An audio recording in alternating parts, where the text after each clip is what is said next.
Albert, and please start. Thank you very much, Annie, for having me here. I'm going to start sharing my screen, and we'll go ahead and get started. So yes, thank you so much for the introduction. My name is Albert Garcia. I'm a librarian with the Contra Costa County Library. I've been with the library since 2008, but I've been working in the library since I was in high school. I started working as a high school student in LA County, where I grew up. And then when I was in school at college, I worked in the university library and started my career with the city of Berkeley before joining Contra Costa County in 2008. So I've been with the county for a few years now as a librarian, library assistant, as a manager, and now I've landed over at the administrative offices in Martinez, where I help coordinate a lot of partnerships with county departments, community organizations. I do a lot of presentations and outreach like this, and I'm very happy to be here today sharing what the library has to offer. So today I'm going to be talking about what our 26 libraries, as well as our website, have to offer, from services like printing and Wi-Fi, resources like our digital databases, materials like our hotspots, as well as our health and wellness resources and programs.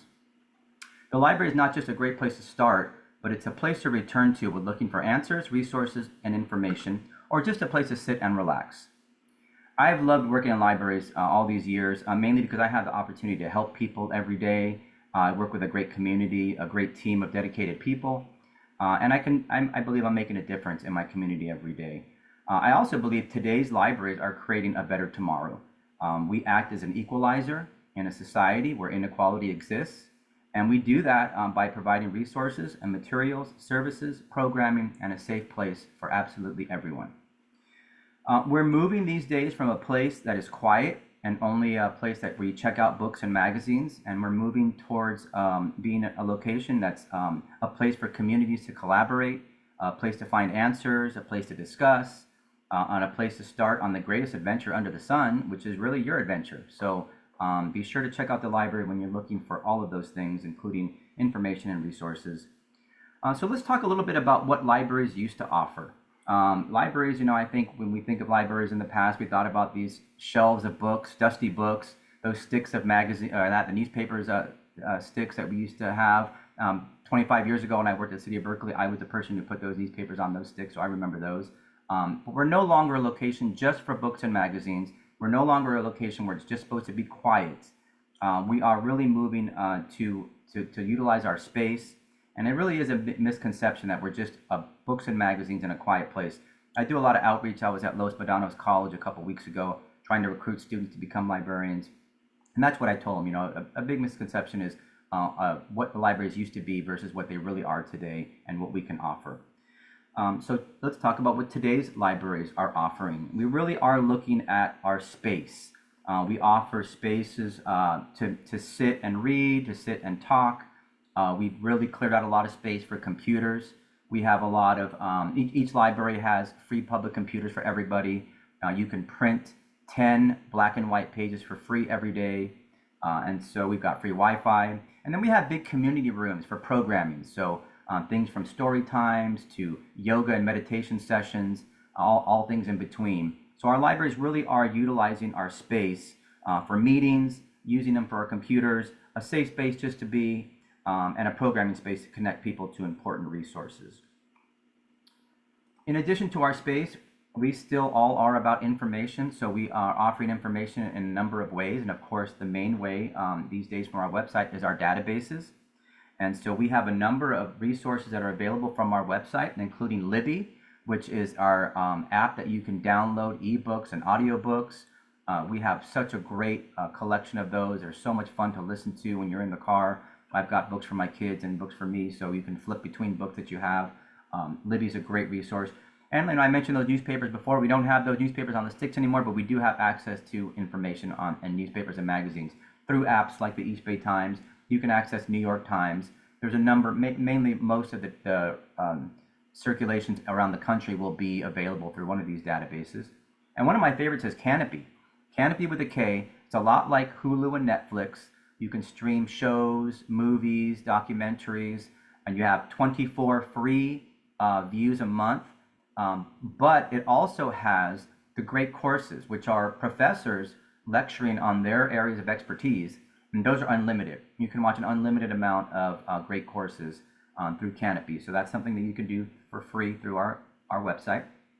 Flipster is like looking through magazines. You can actually, it's like flipping the pages. You can print articles, print recipes, press reader. And so we offer this information to everybody, all students of all ages. We want to make sure everybody has the resources that they need, depending, no matter what their journey is. And these resources, you might ask, how do we get these? Are they free? Do these corporations call us and say, hey, we have a service that we'd love to offer you for free? The answer, unfortunately, is no. But the good news for you is you don't have to pay for it. The library pays for these resources so that you don't have to, and so we encourage you to use them whenever you want. We also have a lot of great resources for learning, specifically adult learning. Learning Library Express, LinkedIn Learning. We have a couple great language resources like Mango Languages and Rosetta Stone. These are free resources. You can use them.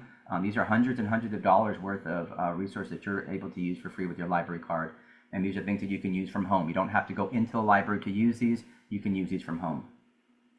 We also have some great programs we're very proud of. One of them is Career Online High School. I work with this program. We work with the California State Library and this Career Online High School program where we get students who are looking to finish their diploma. It's a $1,000 program that the library sponsors. And so we connect with students, we connect them with Career Online High School, and then we follow them along their path as they get their degree. And then we hold an in-person graduation once a year in May. It's been a wonderful event. We've graduated a few students now. We're probably going to have a dozen this year.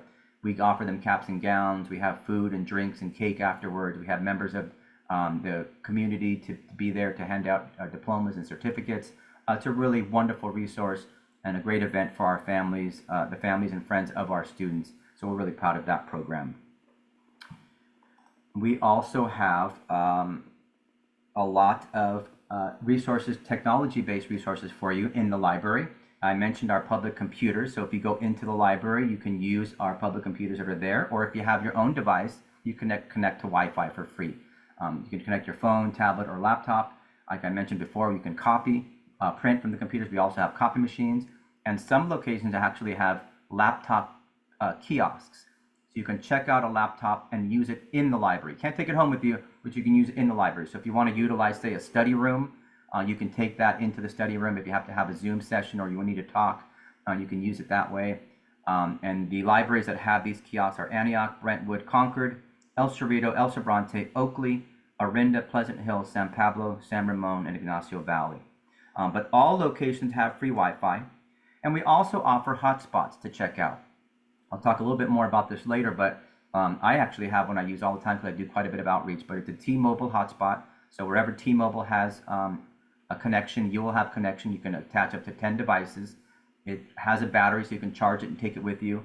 I think it's a great resource to help members of our community who don't have that resource when they need it. Specifically, our Career Online High School students, I'd let them know about that. So that's our technology. And now I want to talk a little bit more about our study rooms. Like I said, the library space is one of our big resources now. And not all libraries have these spaces, but a lot of them do.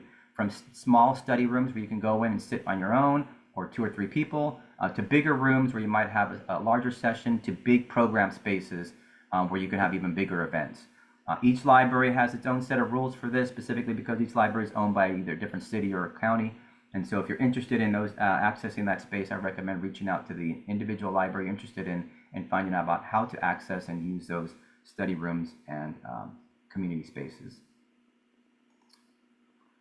Project Second Chance is another program we have for our adult learners. This is for adults who read or write in English at or below a 6th grade level. They can get basic literacy instruction with volunteer tutors that Project Second Chance trains and supports. So we train the tutors in our communities. Then we connect them with students throughout the county. They commit to meeting one-on-one twice a week for 90 minutes for a year.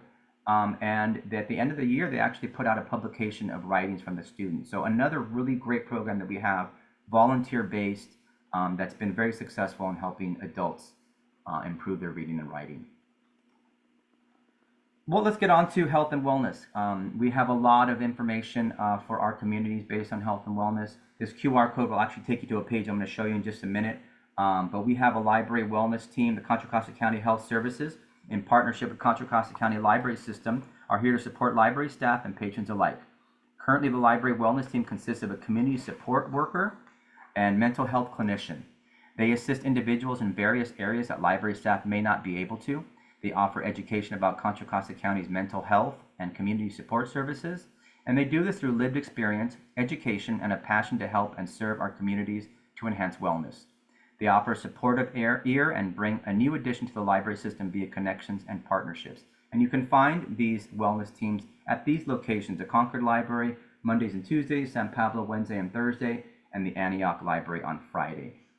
And like I said, if you snap that QR code, and this QR code will be available in the materials that Arlene's going to hand out later, it'll take you to this page right here, which highlights a lot of our health and wellness resources. Like I mentioned earlier, we do have our ebooks and audiobooks. You can look up subjects that you're interested in around health and wellness to find resources, magazines, newspapers. I mentioned our digital resources, our technology that we offer, free Wi-Fi and computers, and also the collection. If you look down here, this website will actually allow you to click on these links, and it's like searching the catalog for these word searches. So if you typed in self-help, fitness, mental health, nutrition, you'll get all the resources that we have in our library associated with those tags. And so it's a quick way to access some of these links. We put them all in one place. And we also offer that on-site wellness support that I mentioned earlier.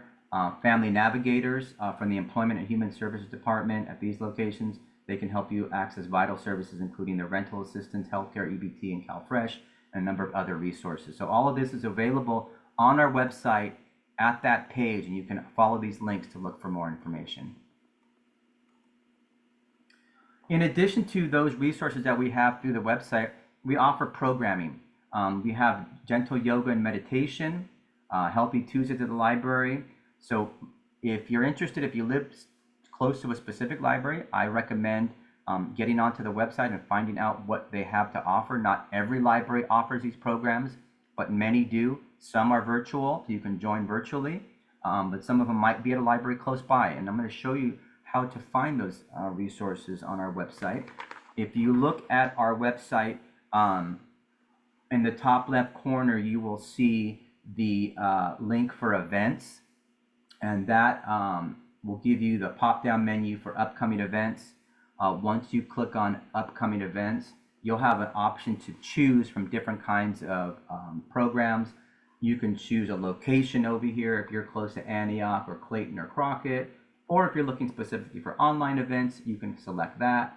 You can look at it from a date range. And then we also have it broken down by age groups. And then we have a number of event types. So we might have an author talk, a book discussion, crafts and hobbies. So we have all kinds of different tags. We have health, wellness, and fitness down here. So if you're looking for those specific programs, you can select that, select your library and find out, or a number of libraries, and find out where these events are happening near you. And this can all be done on our website. This is what our event pages look like. So if you are doing a search for a program in your area, this is an interesting one here. This is actually in San Ramon, but it doesn't take place at the library. It takes place at the community center in Central Park. It's a story walk, so they walk around before they do a story. So you'll see the information on the date and time and the location here versus a virtual program. So this is what a virtual program would look like. It would also have the information on when it's happening, but it doesn't have a specific location other than online. So you would want to register here for that event. By registering, you get your email address in the system, and we will send you the Zoom link before the event so you can access the program. And one of the great things about our virtual programs, of course, is we're able to reach people throughout the county. You know, putting on a great program in San Pablo on a Thursday afternoon is very difficult for someone from Danville to get to. So one of the great things about the virtual programs is anybody can log in. In addition to that, we record our virtual programs and post them to our YouTube channel so you can view them later.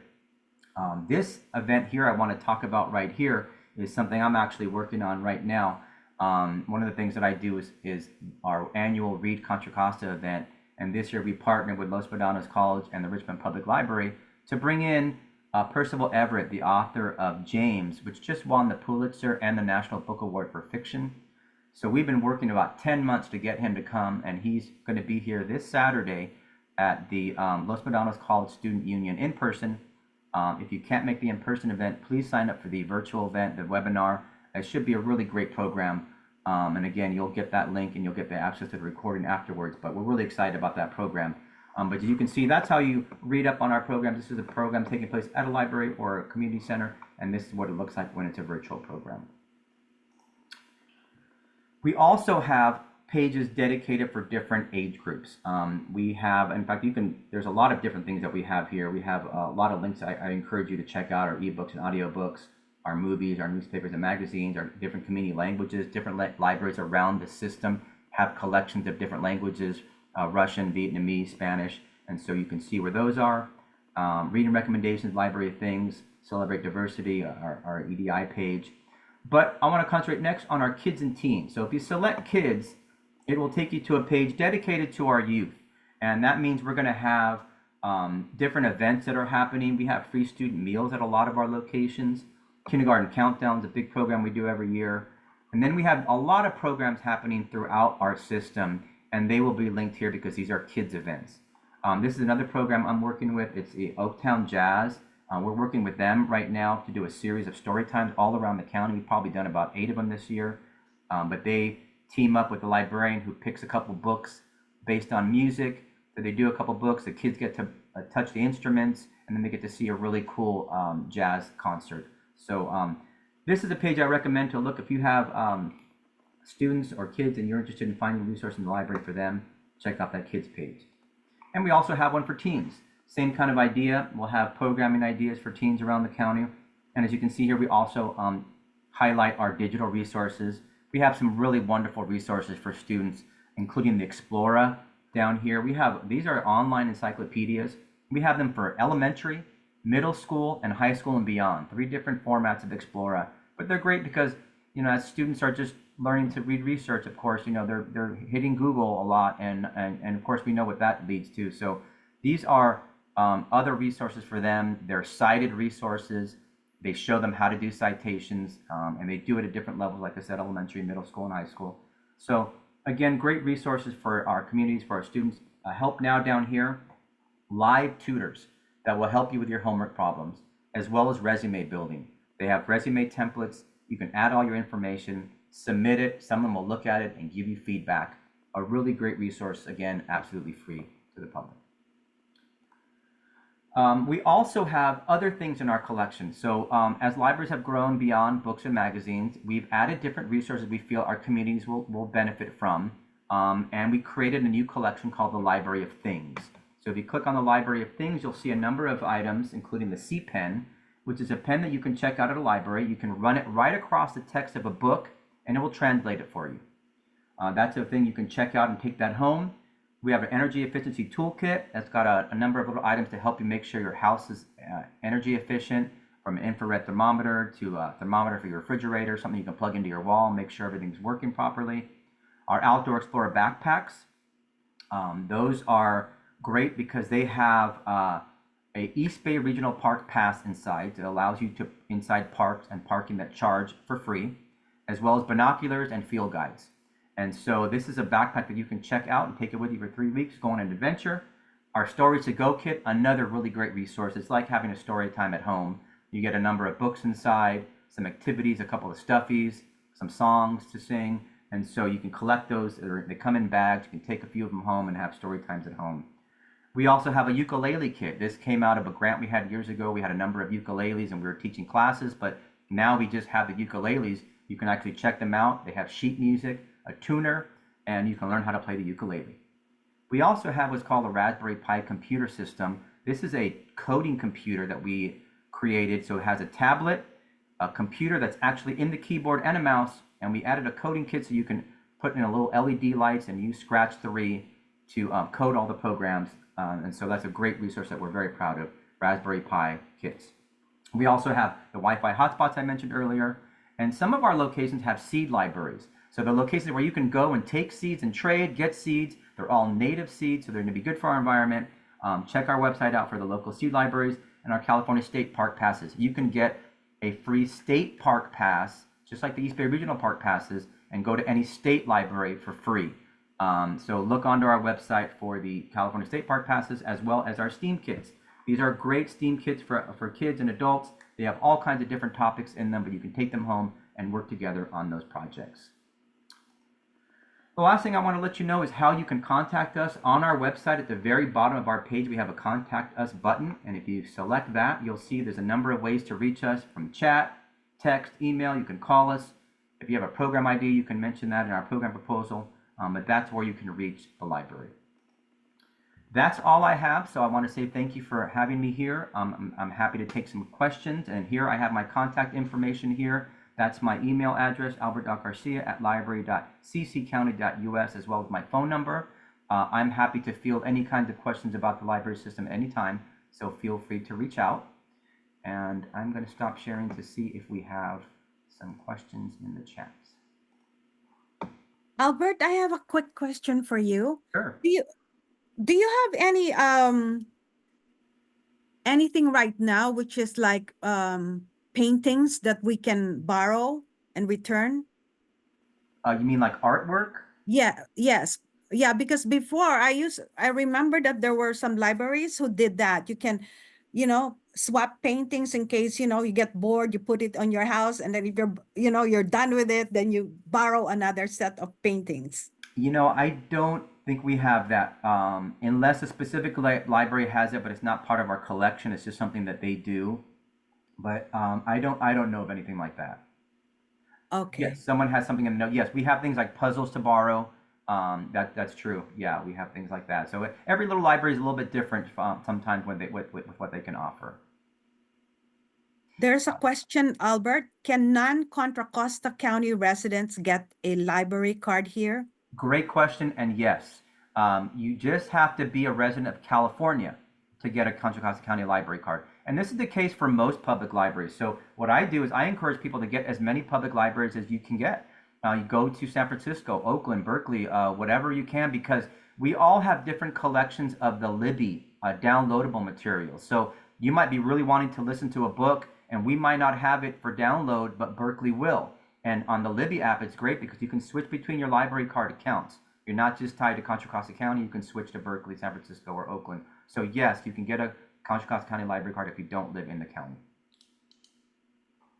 Another one, Albert, is you used to have a benefit wherein we can go to museums. Yes, Discover and Go. Thank you for that. I think I had that in a link, but I forgot to talk about it. Discover and Go is a great program. You go onto the website and check it out. It offers discounted to free tickets to local museums and other venues, including like the Charles Schultz Museum, all kinds of museums in the area. You can go onto that website or through us to Discover and Go, select a day that you're interested in going somewhere, and it'll show you all the venues that have something that day. Or if you're interested in a specific venue, you can select that and it'll let you know what days they're offering. And just to give you a hint, I believe they drop right at the first of the month. So you'll want to go onto our website the 31st to see what's available, and that might change on the 1st or 2nd and allow you to get those tickets. Thanks for reminding me about that, Arlene. Discover and Go. Do we have to have library cards for each one in the family to be able No, to? one. Well, it depends on the venue. Sometimes the venue will give you one free ticket, so you will have to have multiple library cards. But a lot of venues will be family passes. But it just depends on the venue, and some of them include free parking as well.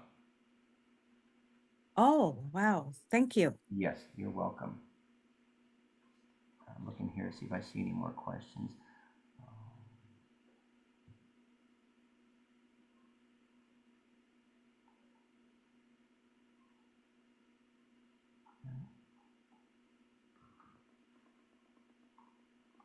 Thank you, Isabel. Yes, and the libraries are a great resource, and I love talking about them.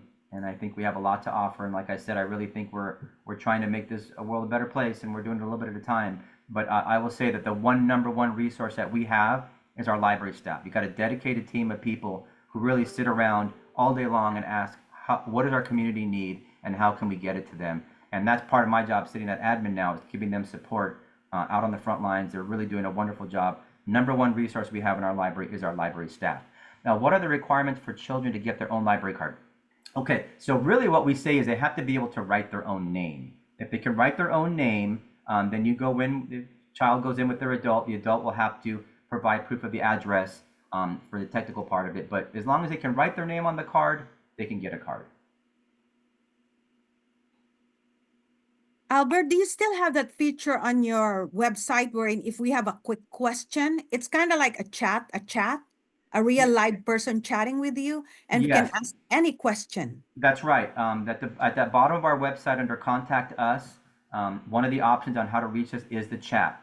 And it's interesting, but we run that chat. It's for the whole county. So if you're putting a chat somewhere for a different department, a librarian's answering it. But we have staff all day long staffing that chat. So yes, you can definitely reach us through chat, and we get back to you as quickly as possible. Thank you. You're welcome.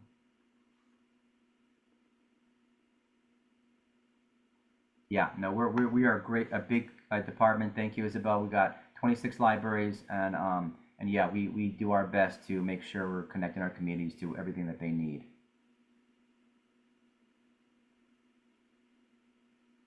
I think that we don't have any questions anymore. So we would like to thank you, Albert, for sharing with us your time. This is a very important reminder for us that, we have a lot of resources in the library.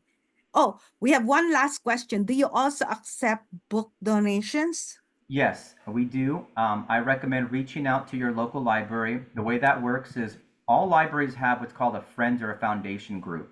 And those friends sometimes will take those donated books and sell them and use that money to help programming at the library. We don't have a budget for programming. When I mean programming, I mean like story times. We bring in people to do college prep classes. We bring people to do financial webinars. Sometimes they charge, sometimes they don't. But if they charge, our foundation, our friends group, are usually is the group that will pay for that. Unfortunately, not all friends and foundations are created equal. Some libraries don't have a very robust foundation. Some have a really robust foundation. So we created what's called the Library Foundation of Contra Costa. That's a central foundation that helps all libraries with their programming. But to get back to your question, yes, we do accept book donations. We don't take textbooks because we really aren't an academic library, mainly fiction, usually not magazines. But like I said, check in with your local library. They'll let you know what they'll take. If it's been a while since you've been to the library, would your card still be good? Haven't been over 10 years. Probably not, Anna. Probably not, but that's okay. If you take your ID in there or you give them a call, we can look you up to see if you're in our system, but most likely you're not. We do clear it out every few years if you haven't used it, but it's very easy to get another one. Just provide proof of your address and we can get it. And you can get an e-card on our website. If you look for that option under services, you can sign up for an e-card and start using our digital resources immediately. Then you can take your e-number into the library with your ID, proof of address, and get a physical card to start checking things out. Yeah, lots to do at the library for sure. Yeah, check out our programming. We do some really wonderful programming. Our staff's out there doing some great stuff for all ages. Kids programming, teen programming, coding, the college prep classes. These are really expensive courses for people, and we're trying to make, like I said, we're trying to make things equal. So take advantage of these resources. What we do is we use our finances, we use our relationships to bring in these kinds of programming. So please take advantage. Albert, I received a question for Yeah. you. Do you accept volunteers? Absolutely. The library thrives on volunteers. Reach out to the local library that you're interested in working with. They all have a volunteer application process. You fill out an application. We have a time card, so we monitor who's in there because these are things that we report to our California State Library. But there's a number of things that you can do during the summer. We have a big need for teens helping our summer reading festival. But throughout the year, our libraries always need help with little things here and there. The little jobs that can be handled by volunteers allows library staff to do the bigger jobs. And so, yes, to the volunteering to help at a library, that is a great need, and it's always appreciated. Okay.